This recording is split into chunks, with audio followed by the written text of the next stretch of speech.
ओठमा गुलाबी मुस्कान, आँखामा आकाशी सपना, मुहारमा चाँदनी चमक, गालामा स्याउरङ्गी सुन्दरता, छातीमा हिमाली सौन्दर्य र मनमा मैनाको उडान भएकी कोइली रोकायालाई मैले पहिलोपटक बाजुराको कोल्टी बाटुले चौरमा भेटेको थिएँ। नीलो गागर, सेतो पटुकी, चौबन्दी चोलो र मखमली डोरीमा ऊ साँच्चीकै सुन्दर देखिएकी थिए। उसका रेशमी कपालहरू पूर्वबाट बहेर आउने हावाका लहरासँगै बयली खेल्दै थिए। लचकदार र छिनेको कम्मर, पुष्ट छाती, चौडा नितम्ब र छरितो चाल उसका अवर्णनीय आकर्षकहरू थिए। एकान्त वनफुलझै खिलखिलाइरहेका उसका सहेलीहरू कोही उजस्तै थिए, कोही लाग्थे एकान्त वनका किरात किन्नरी जस्ता पनि। पालेवनका निधारमा गाईबस्तुहरूलाई हरियो दावा चर्न दिएर उनीहरू गोठाले लीलामा मस्त थिए, केकेमा। तर त्यसबेला गट्टा खेल्दै थिए। हँसिलो मुद्रामा कोइली रोकायाका ओठहरू गुलाबी बनेका थिए। बाटुले चौरको फाट माथिबाट दम्सिलो हुँदै समथर मैदान बनेको थियो। हरियो दुबो र दावाहरूले पुरा फाटलाई मखमली बनाएका थिए। खप्तडको सुन्दर फाँटझै देखिएको थियो बाटुले चौर। रातो माटाका ढिस्काहरू कतै कतै अत्यन्त सुन्दर देखिन्थे। पारिपट्टिको सल्लागारीको सुसाट वारीसम्मै सुनिन्थ्यो। पालेवनलाई डाले घाँसका पोथ्राहरूले घना र हरियालीमय पारेका थिए। अलि पर क्षितिजमा उभिएको पहाडमाथिका बादलका गुच्छाहरूले धरती र आकाशको मिलन गराएका थिए। यस अनुपम फाटलाई सजाएकी थिए कोइली रोकायाले। उसको छमछम हिँडाइको चालमा मृग शावकहरूले कान ठाडा पार्दा हुन्। उसको रेशमी कपालमा त्यहाँको वायुले सुगन्ध फेर्दो हो। उसको कम्मरको लचकाइमा रबर पनि लजाउँथ्यो होला। उसका नीला र गहिरा सागरी आँखामा कसले पो डुबुल्की मार्थेन होला र। कोइली रोकाया त्यस अनुपम पहाडी कन्दरामा कोइली नै बनेर बाँचेकी थिए। पसिनाले निथ्रुक्कै भिजेका थियौँ। कोइलीको रेशमी कपाललाई छोएर आएको सुगन्धी पवनले सर्र सुकायो। यात्राको थकानले गलेका थियौँ। उसकै पर्वराउँदो यौवनले जगायो। पहाडी एकान्त डाँडामा बिरानिएका थियौँ। उसकै मुस्कानले अपनत्व महसुस गरायो। भोकले लखतरान थियौँ। कोइलीकै आत्मीयताले पेट अगायो। नरेन्द्रसँग मैले त्यस साँझ आफूलाई कोइलीको घरमा बास बसेको पाएँ। बडो आत्मीयताले उसले आफ्नो घरमा लगेकी थिए हामीलाई। उस्तै मृदु मुस्कानले स्वागत गरी घरमा। अगेनाको वरिपरि गुन्द्री बिछ्याएर खाना दिई मकैको रोटी र अरिमलेको सागले त्यसअघि खाएका सबै खानाको स्वाद बिर्साइदियो। रोटी खाइरहेको अवधिभर लागिरह्यो। खानामा कोइलीको कोमल हृदय पनि मिसिएको छ। त्यति मिठो लागिरह्यो त्यो खाना। नरेन्द्रले कोदाको रोटी खाने चाहना प्रकट गर्दा कोइलीकी आमाले भनिन्, उही प्रभु, हामी दिँदैन प पाहुनाकन कोदाको रोटो। पाहुनाकन कोदाको रोटो कोदिदो हो हजुर। पाहुनालाई कालो कोदाको रोटी नदिने बाजुरेली आमाको आत्मीयता सेतो र सफा थियो। मकैको मिठो रोटी जस्तै पवित्र आतिथ्य सत्कार पनि। राति सुत्न जाने बेलामा कोइलीकी आमाको अनुरोध सुनियो, भोलि छकाल खाना खाइकन सवारी होला हजुर, म साँटै खाना पकाइहालुला। कोइलीकी आमाको आवाजमा कविता थियो। आशयमा हृदयको झङ्कार बनाएको भावार्थले हामीभित्रको मान्छेलाई स्पर्श गरिरह्यो। आहा, आमा छोरीको यो आत्मीयता र सुन्दरताको सम्मिलनभन्दा पर अब मान्छेका लागि के चिज बाँकी रह्यो र। तथापि सूर्यको गति कहाँ रोकिन्छ र। त्यसभन्दा अगाडि त्यसभन्दा ठुलो चिज पाउनुपर्ने केही थिएन, परन्तु हिँड्नु अवश्य थियो। चरम सुन्दरतामा सृष्टिको अन्त कहाँ हुन्छ र। यात्राको उत्कर्षमा गति कहाँ रोकिन्छ र। सृष्टिको उत्कर्षमा मुटुको धड्कन कहाँ रोकिन्छ र। चरम स्खलन पछिको विरक्ति जस्तो विरक्तिको यात्रा गर्नु अवश्य थियो। भोलि बिहान मार्तडीका लागि हिँड्ने बेलामा पालै पालो कोइली र उसकी आमाको अनुहारमा हेर्दा सहरिया परिवेशमा हुर्की पढे लेखेको मैले आफूलाई उनीहरूभन्दा असाध्यै फिका महसुस गरेँ। त्यसै भनिएको होइन रहेछ। बाजुरा वैकुण्ठ रहेछ, धन्य हो मालिका। अघिल्लो रातको हाम्रो बास वैकुण्ठकै बास थियो। जाने बेलामा मनभरि लागिरह्यो, जीवनको केही बहुमूल्य वस्तु छोडेर जाँदैछु। भरिएको जीवनको कलश लत्याएर रित्तै फर्किन लागे जस्तो भइरह्यो। एक मनले भन्यो, लैजा यो एकान्त कन्दराकी प्याउली कुसुमलाई कानमा सिउरेर लैजा। सहरको सोकेसमा लगेर सजाइदे कोइली रोकायालाई। अर्को मन आफ्नै तर्कमा झुन्डियो, होइन, वनफुलको सौन्दर्य वनमै फक्रिन दिनुपर्छ, सहरमा लगेर कुरो पार्नु हुँदैन। आगो र पानी नलागे जस्तै ग्रामीण बाला कोइली रोकायालाई वैकुण्ठमै रहन दिनुपर्छ। कोइलीलाई लगेपछि वैकुण्ठको सौन्दर्य रित्तिन्छ। तर्ककै आडमा पाइला अगाडि चाल्दा मुटुको आधा टुक्रा छाडेर हिँडे जस्तो लाग्यो। जाने बेलामा जब कोइलीले बिदाईका आदरहरूलाई मेरो मुटु नै हल्लिए जस्तो लाग्यो। पर पुगिसक्दा पनि उसको निर्विमेष हेराइले घाइते बनेको म अगाडि घिस्रिरहे। लजारु ग्रामीण बालाका कति वाक्यहरू प्रकट हुन बाँकी थिए। हृदयका सुकुमार आवाजहरू सुनिन बाँकी थिए। पहाडी कन्दराको एकान्त वनफुलको सम्पूर्ण सौन्दर्य हेर्न बाँकी नै थियो। सुगन्ध सुक्न बाँकी नै थियो र अटुट मोहनीमा डुब्न पनि बाँकी नै थियो। कोइली रोकाया सम्पूर्ण रूपमा प्रकट हुन बाँकी नै थिए। यी सबै बाँकी कुराहरू, बाँकी जिन्दगीलाई छाडेर हामी मार्तडीका लागि ओझेल परिसकेका थियौँ। बाजुराबाट फर्किसकेपछि लगभग 8 वर्षसम्म कोइली रोकाया मेरो मनबाट कता हराई कता। 8 वर्षपछिको एक दिन उसको सम्झना ताजा र तीव्र भएर आयो। त्यस दिन सरकारले चामल वितरण गर्ने सरकारी राहत टोलीसँग म पत्रकारको रूपमा कोल्टी विमानस्थलमा उत्रिँदै थिएँ। मेरा आँखाहरू 8 वर्ष अघिकी कोइली देवीलाई हेर्न जति उत्सुक थिए, मन उसलाई भेट्नलाई त्यत्तिकै हतारिएको पनि। कहाँ भेटिएली कोइली? उसलाई भेट्न फेरि बाटुले चौरमै जानुपर्ने हो कि? बाटुले चौरको रातो माटोमा ऊ गट्टा खेल्दैछ कि अथवा विवाह गरेर पहाडको ढुङ्गा माटोसँग पैठेजोरी खेल्दैछ कि? खै कस्ती भइयोली कोइली रोकाया? भेटिएली कि नभेटिएली? यो उत्सुकता धनगढीदेखि नै जागिरह्यो। कोल्टी विमानस्थलमा पुग्न लाग्दा यो यति तीव्र भयो कि विमानका झ्यालभित्रबाटै मेरा आँखाहरू उसलाई खोज्न थाले। हातमा रित्ता बोरा र थैलाहरू लिएर लामबद्ध मान्छेहरूको हुलमा हेरे। कोइली रोकाया त्यहाँ थिएन। अरू थिए आइमाई, केटाकेटी, वृद्ध, युवा, धेरै। कहाँ भेटिएली कोइली रोकाया? ओठमा गुलाबी मुस्कान, आँखामा आकाशी सपना, मुहारमा चाँदनी चमक, गालामा स्याउरङ्गी सुन्दरता, छातीमा हिमाली सौन्दर्य र मनमा मैनाको उडान भएकी कोइली रोकाया यहाँ कहाँ भेटिन्छ र? ऊ कुनै सुरवीर र पौरखी युवाको बलिष्ठ बाहुपासमा बेरिएकी होली? ऊ आफ्नो पराग सेचनको परम सुखमा होली?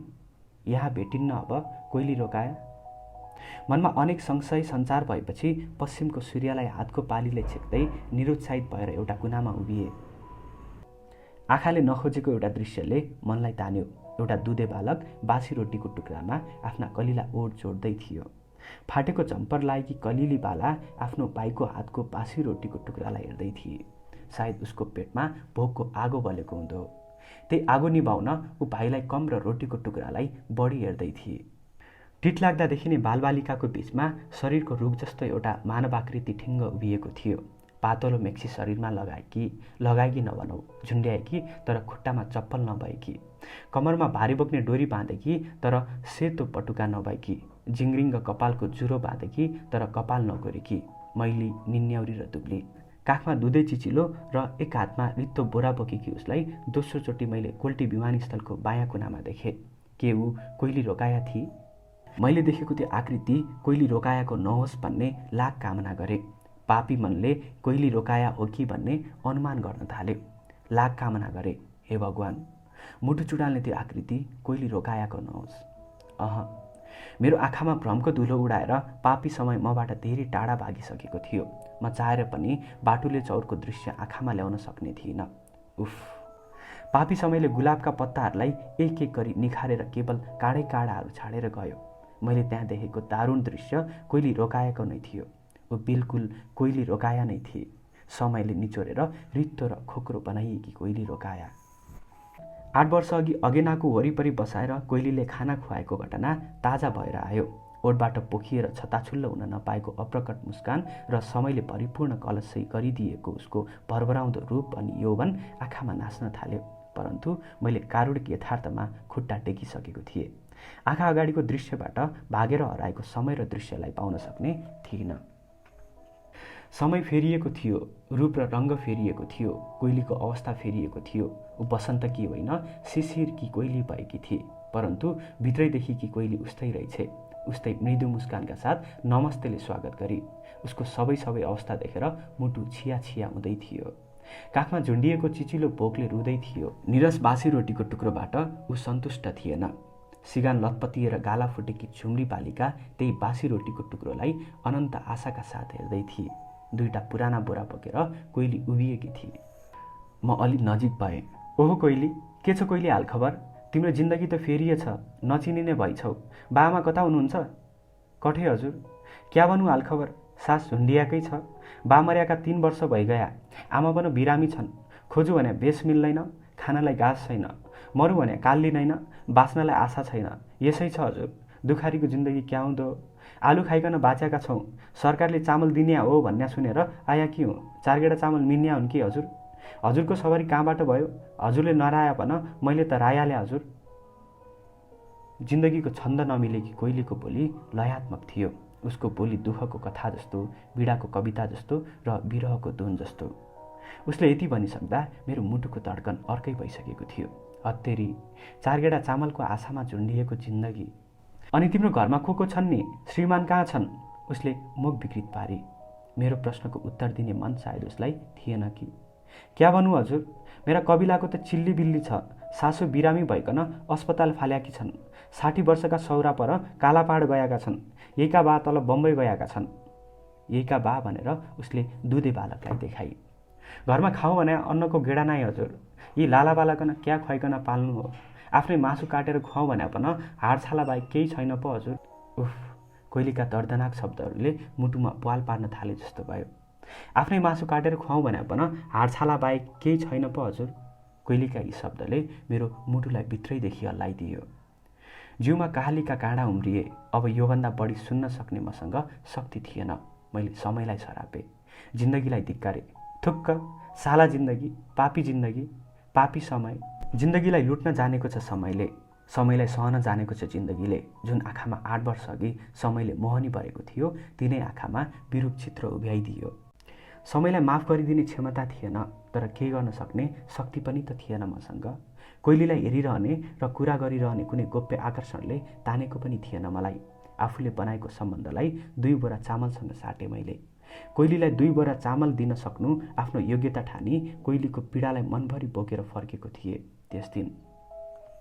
ललाटभरि फूल र अबिरले रङ्ग्याइएकी, सेतो र पहिलो मलमलमा सजाइएकी, अगरबत्तीको सुगन्धी सानिध्यमा हरियो बाँसको सैयामा सुताइएकी उसलाई तेस्रोचोटि मोहनाको श्यामसान घाटमा देखे। उफ, आँखामा देखिएको एउटा जिन्दगी आँखैमा धुवा बनेर उडेको हेरिरहे। कठै कोइली, कठै म। तिमी त आयो, मुस्कुरायो, मुर्झायो र खरानी बनेर उड्यौ, परन्तु मलाई नराम्रो झट्का दिएर गयो। मलाई मात्र होइन, पुरा धनगढीलाई स्तब्ध बनाएर गयो। किन? आज बिहानैदेखि धनगढी स्तब्ध छ। पत्र पत्रिका र एफएमआरमा खबर छ्यापछ्याप्ती छ। 4 सन्तानसहित आत्महत्या। 4 सन्तानसहित कोइलीले मोहनामा हाम फाली। एउटा भोगको अन्त्य, भोगका विरुद्ध शहादत, बाँच्नेहरूलाई उपहास। यस्तै यस्तै शीर्षकमा दुब्ला पत्रिकाका अक्षरहरू मोटाएका छन् आज। भर्खर कोइली रोकाएको अन्तिम दर्शन गरेर फर्केको छु। मुटुमा भक्कानो फुटेको छ। शब्दहरूमा कोइली रोकायालाई प्रकट गर्न सक्दिनँ, तर उसँग जोडिएको अप्रकट भावना आज खेलिरहेछ मनमा।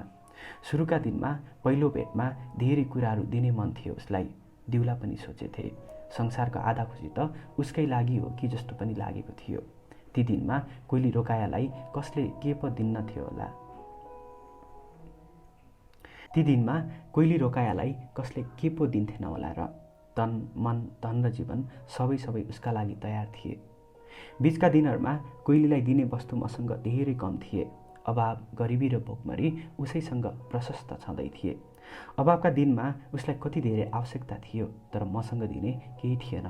केवल 2 बोरा सरकारी चामल दिएर फर्केको थिए। अन्तिम भेटको दिनमा उसलाई कुनै चिज चाहिएकै थिएन।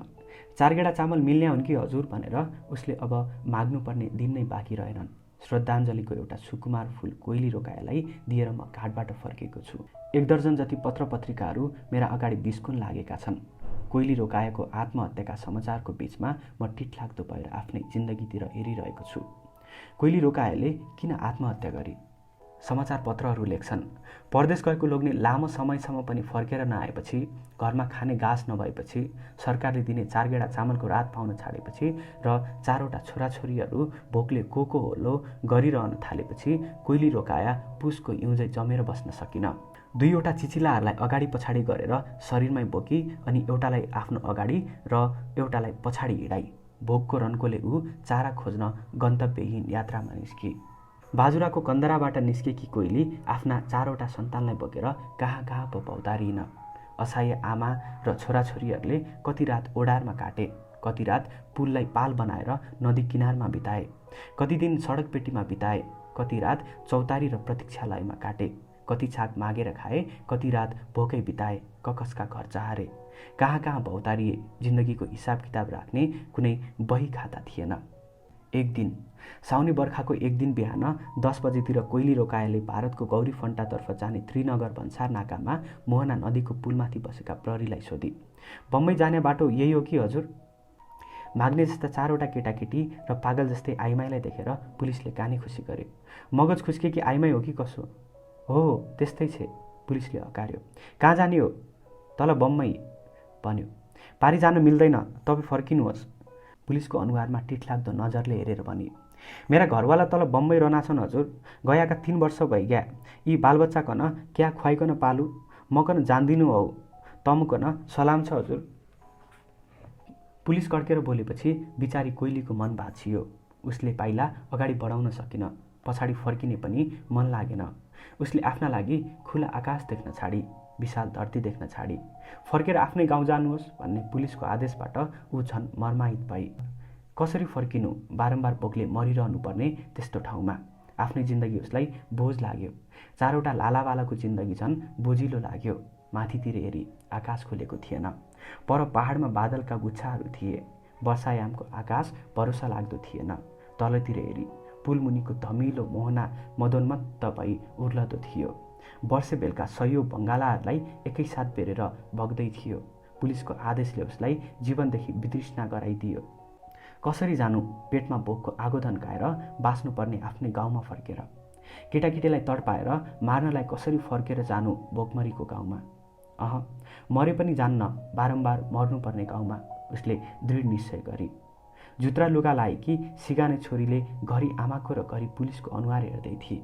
गाउँ नफर्किने निश्चय गर्दा पनि उसका मनमा कुनै उमङ्ग थिएन। मन झन् गरुङ्गो भएर आयो। देशबारी पुलिसले जान नदिने, देशबारी उसलाई फर्कन मन लागेन। कोइलीले आफ्नो अगाडि र पछाडि देख्न छाडी। कहाँ जाने? उसका लागि कहाँ छ सुखका साथ साँझ बिहान एक गाँस खान पाइने ठाउँ? जिन्दगी थाम्नै नसक्ने गरी बोझिलो लाग्यो उसलाई। लालाबालाहरू झन् बोझिला लाग्न थाले। कोइली बाँकी जिन्दगी देख्न छाडी सायद। मोहनामाथि उभिएर हेर्दा कोइली रोकायालाई जिन्दगीप्रतिको मोह बाँकी रहेन। पुलमाथि उभिएरै पिठ्युको बच्चालाई पटुकाले कसी आफैतिर हेरिरहेकी छोरीको टाउको मजाले सुमसुम्याई। बालकहरूलाई काखमा च्यापेर मजाले चुम्बन गरी। हेर्दा हेर्दै कोइलीले पुलमाथिबाट मदोन्मत्त मोहनामा हाम फाली। ज्वाम्म! उफ! कोइली रोकाया। पुलिसले बम्बई जानबाट त रोक्यो, तर मृत्युको मार्गबाट चाहिँ रोक्न सकेन। कोइली बाहेक अरू कसैको पनि शव भेट्टाउन सकेन पुलिसले।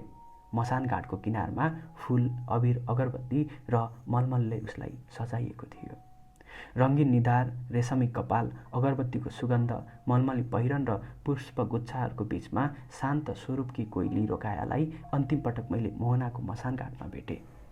कठै कोइली संसारमा रहेन अब। बाजुराको कन्दरामा पनि ऊ भेटिने छैन। विमानस्थलको बायाँ कुनामा पनि ऊ भेटिने छैन। कसैसँग 4 गेडा चामल पनि माग्ने छैन उसले अब। म मोहनाबाट फर्केर उसको कथा लेख्न बसेको छु।